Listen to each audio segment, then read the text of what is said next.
If you're watching this, it means that you need to work a little bit on your speech topic. So in this short video, I'll give you some reminders of what I went over in class.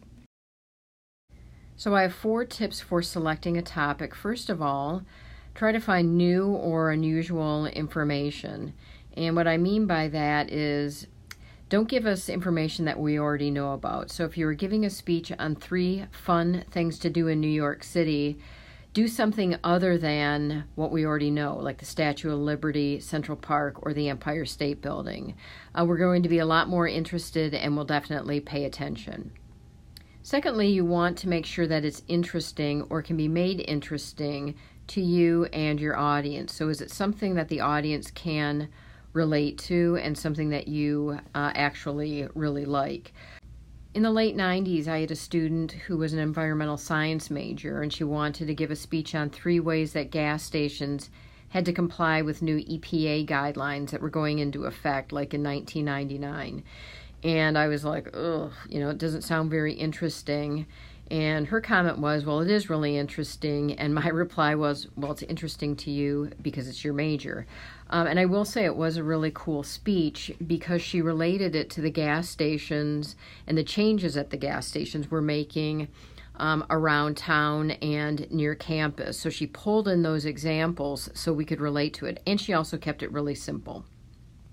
I also hear a lot of speeches on, this is a little gory, but serial killers. And, there are a lot of serial killers out there, but a really cool approach that I had a student take a few years ago is she talked about 3 movies based on the life of Ed Gein. And if I'm remembering these correctly, it was Texas Chainsaw Massacre, Silence of the Lambs, and Psycho. So it was really a good way to talk about Ed Gein, but not give us the same basic information.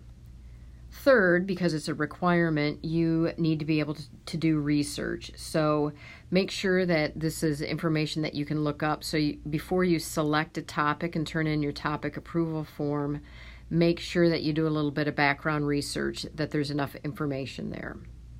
And third, you need to be able to explain it. So this is not a speech where you have a list and you just tell us how to bake cookies or how to do something. You need to be able to elaborate with stories, examples, and explanations and things like that. So typical topics include things like 3 foods that you think are healthy but they aren't, 3 different types of tires. That came from a student who worked in a tire store. 3 types of turkey calls, 3 foods that make you smarter, 3 types of service animals that you don't think of. And that was a speech from a student whose parents had therapy horses, like miniature horses. And then lastly, like 3 different types of ballet shoes. And that was a student who was a ballet dancer.